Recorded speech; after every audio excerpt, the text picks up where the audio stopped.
pre-packaged coffee and bananas for breakfast as we wanted to get on the road quickly and enjoy the Transalpina. This was our last day in Romania, and we were taking the Transalpina north and then heading westwards out of the country into Serbia. The road was incredible. The scenery was even better. It was unbelievable. Some of the best scenery I think I've ever laid my eyes on. I really enjoyed myself this day. Much like the Transfigurashan, the road only opens at 7 a.m. So I did the same thing again and got on the road just after 7 a.m. And it was honestly one of the best things I've ever done in my life.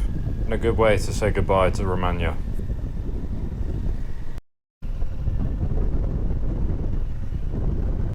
Had to take a minute to just get off the bike and enjoy the panorama.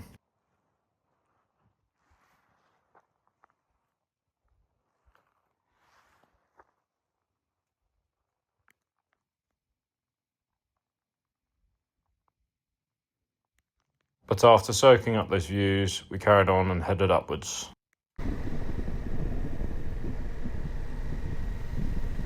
And sadly, I upset one of the many stray dogs in Romania.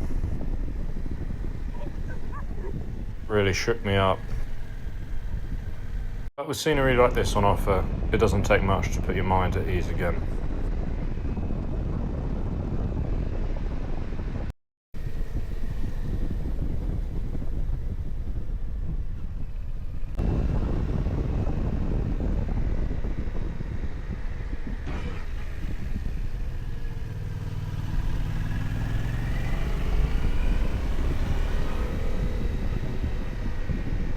Due to the very early hour, I decided to take the Transalpina.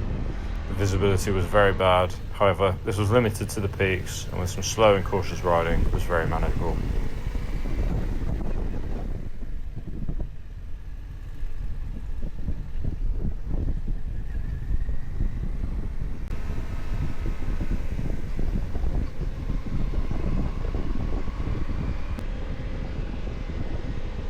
Making our descent on the first peak, however, and once we got under the mist, it was like the cherry on top of the beautiful scenery cake.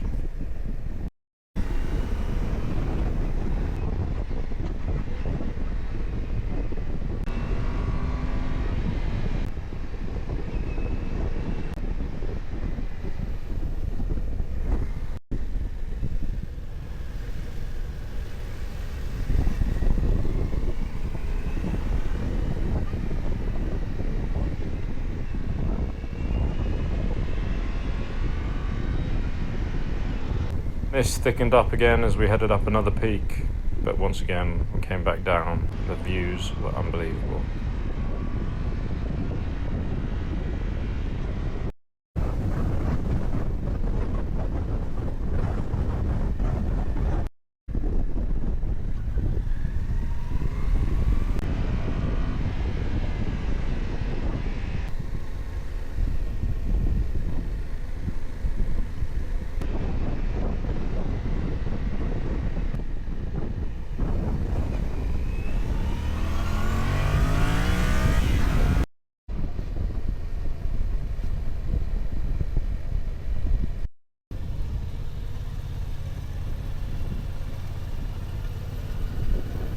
Carried on a descent, and despite being near the bottom of the mountains, the road and the scenery was still great.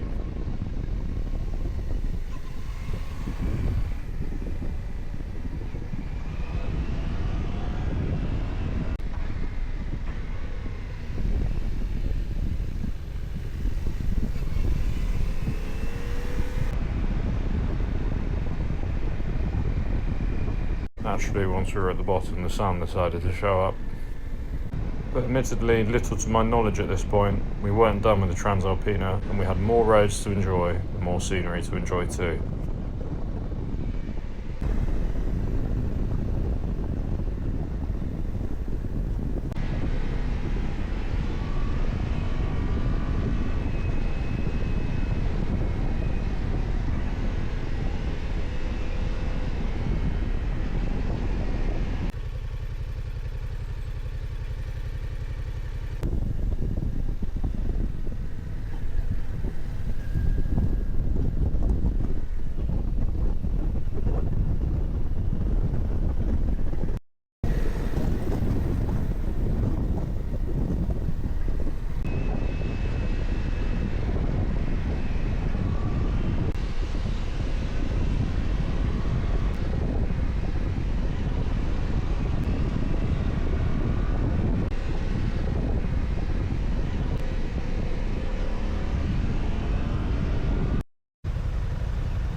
despite being almost baffling in length, the Transalpina is no exception to the all good things come to an end rule. And so we cracked on and made our way to the Serbian border. The crossing was not as smooth as I'd hoped, but we did make it through and we made it to our stay in Belgrade. It was a very, very long ride, but the ride after the Transalpina, west across Romania and into Serbia, wasn't particularly interesting, so I decided not to film. Once I got to the stay, I was so tired, I unpacked, ate dinner and went to bed. I think that's a reasonable series of events after a near 8-hour ride, including stops.